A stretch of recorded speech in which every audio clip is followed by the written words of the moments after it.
L'écho s'éclaire sur BFM Business.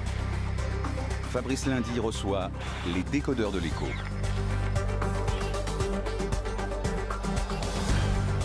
Toutes les questions que vous vous posez autour de la 4G avec les offres déployées sur Paris par Orange hier et quelques heures après SFR sur le quartier de la Défense. On voit la 4G qui va devenir réalité, qui va couvrir toute la capitale d'ici fin 2013 pour les deux grands opérateurs. Puis il y a les autres évidemment qui vont se profiler, Bouygues, Free, puis peut-être on verra les MVNO, est-ce qu'ils survivront? On verra, on en doutait tout à l'heure avec Ben Aouda, Abdeldaïm qui était avec nous tout à l'heure. Les décodeurs de l'écho, donc sur BFM Business, avec cette question, oui, la 4G, plus cher pour payer quoi exactement? On a commencé à évoquer justement les tarifs, les services qui pourraient être proposés.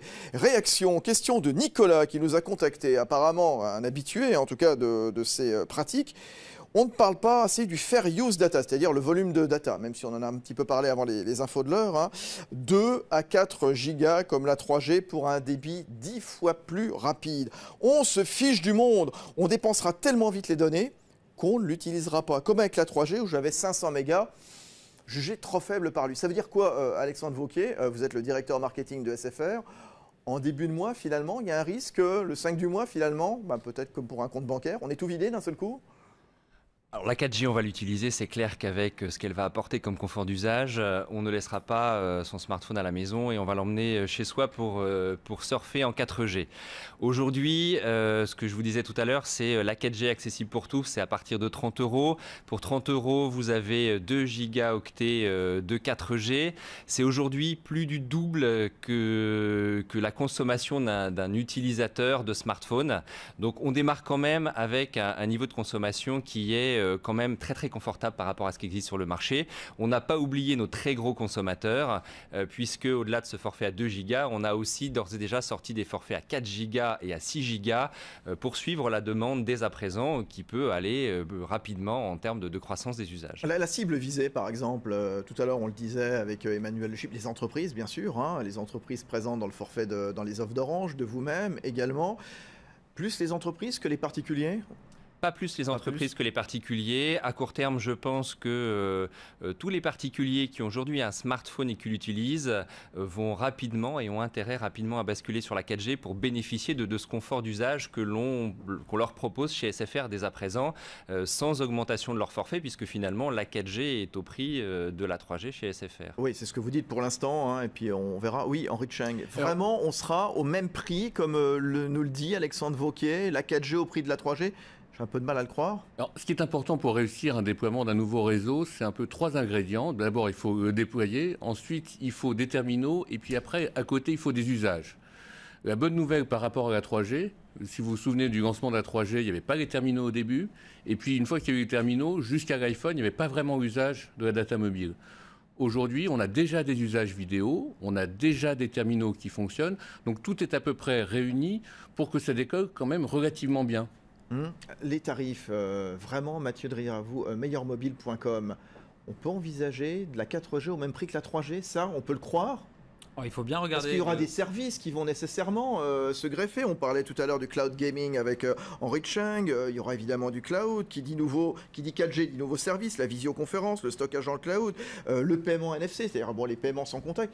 Tout ça, évidemment, ça va se rajouter au forfait de base, non? Oui, tout à fait. On peut imaginer qu'il va y avoir des options qui vont venir gonfler la note en fonction de ce que vous allez pouvoir utiliser comme service. Et puis, il faut bien aussi regarder les offres, notamment chez SFR. Vous avez une gamme RAID avec de la 3G et 3 gigas de data et les offres carrées qui sont un petit peu plus chères pour la 4G. Donc, il faut bien regarder les différentes offres des opérateurs. Alors, oui, Henri Cheng. Et il ne faut pas oublier qu'il n'y a pas d'illimité en matière de data. C'est-à-dire que les opérateurs, ils ont payé très cher des licences. Ils sont en train d'investir massivement dans des réseaux. Juste combien les opérateurs ont payé les licences qui se comptent en milliards d'euros? En parler, ça a été. Il va parler de SFR, mais parler des autres. Au total, plus d'1 milliard, ne serait-ce que pour les fréquences hautes. Donc c'est quand même très, très, très important. Aujourd'hui, ces investissements, ils ont besoin d'être rentabilisés sur une ressource rare qui sont ces fameuses fréquences. Donc on ne peut pas faire d'illimité. C'est pour ça que pour répondre à la question de nos téléspectateurs sur la partie fair usage et les godets de data qu'on ne peut pas dépenser, dans certains cas, au Japon, il y a eu au début, au lancement de la 4G, de l'illimité, mais ça a été très temporaire pour lancer les usages. Aujourd'hui, forcément, il y a des limites, et au-delà d'une certaine limite, alors c'est pas comme Pierre Dac, on peut pas dès qu'on dépasse les bornes, il n'y a plus de limite, c'est normal qu'il y ait une facturation complémentaire ou bien une restriction de l'usage parce qu'on est en train finalement de prendre sur les autres clients des capacités du réseau. Oui, avant qu'on voit si c'est rentable pour vous et à quelle échéance, j'aurais juste qu'on voit un peu ce qui s'est passé ailleurs, à l'étranger. Voilà, justement. Prenons 2 exemples, Ben Aouda, Abderrahim, vous qui regardez tout ce qui se passe dans le monde entier. Allez, on va très très loin, on va en Asie du Sud-Est. Singapour, la ville-État de Singapour. Oui, Singapour s'est lancé réellement en juillet dernier. C'est StarHub, c'est le 2e opérateur de la cité-État qui a commencé à proposer une offre dans le principal quartier d'affaires, l'équivalent de leur défense, et puis dans l'aéroport. Puis c'est l'historique Singtel, qui est le numéro 3 du marché, l'opérateur M1, qui ont décidé de se lancer à leur tour dans la 4G. Singtel compte couvrir tous les utilisateurs, entreprises et particuliers, cette année. Singapour, c'est 5 200 000 habitants, en gros à peu près le Danemark. Et la couverture de la 4G passe par une réutilisation du spectre du réseau 2G, c'est-à-dire la génération avant la 3G, toujours utilisée massivement. Ce qu'il y a aussi de notable à Singapour, sur cette question des tarifs, les prix remontés de la 4G pourraient assez vite, selon les experts sur place, revenir vers ceux plus bas de la 3G. Alors ça, on est à Singapour, donc un petit peu plus peuplé, un petit peu plus proche de nous. Le Portugal également. Il y a eu un modèle qui s'est créé au Portugal. En effet, un expert du secteur relève que les opérateurs portugais n'ont quand même pas les mêmes contraintes que les Français en termes d'importance de la couverture en dehors des frontières du Portugal, ce qui a probablement permis aux Portugais de déclencher leurs offres commercial en 4G plus tôt. Dès mars-avril de l'an dernier, en 2012, Optimus, TMN et Vodafone Portugal se lancent avec un objectif de couvrir les 4/5 de la population dès la fin 2012.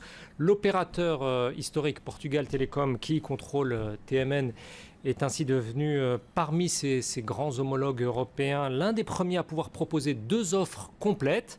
Il bénéficie aussi de la première certification de 4e génération. C'est le Forum mondial de certification dans le secteur du mobile qui les attribue, c'est le GCF.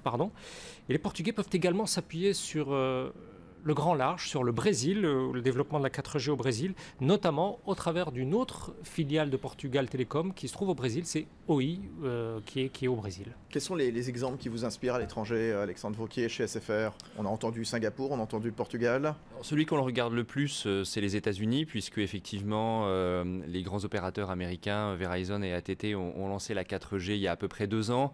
Et donc, on est quand même sur des usages qui sont assez similaires entre l'Europe et les États-Unis. Donc, on a vu un décollage effectivement très rapide de la 4G aux États-Unis, qui sera probablement même encore amplifié en France grâce au fait qu'on a déjà une gamme très riche de terminaux disponibles en France. Et donc, pour revenir directement à la question là, de votre consommateur, il y a 2 ans, en 4G, on consommait à peu près aux États-Unis 1 gigaoctet par mois. Et maintenant, on a à peu près multiplié par 4 ou 5 cette consommation. Donc, c'est probablement ce qu'on va voir aussi en France.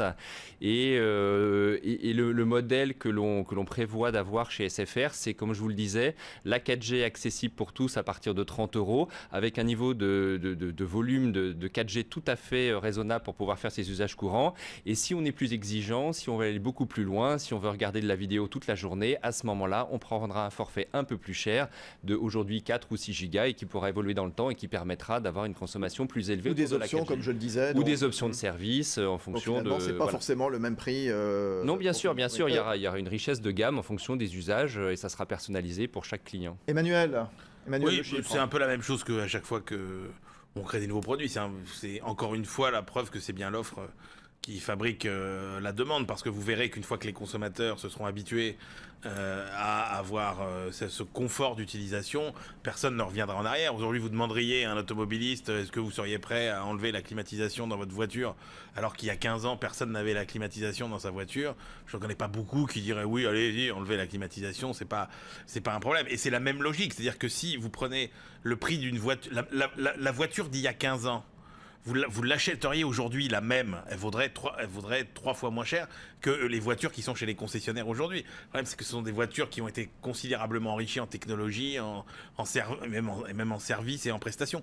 Là, on s'achemine exactement vers la même logique. C'est-à-dire que vous allez avoir un tel enrichissement des prestations et des services fournis que vous n'aurez pas l'impression tellement que les prix augmentent.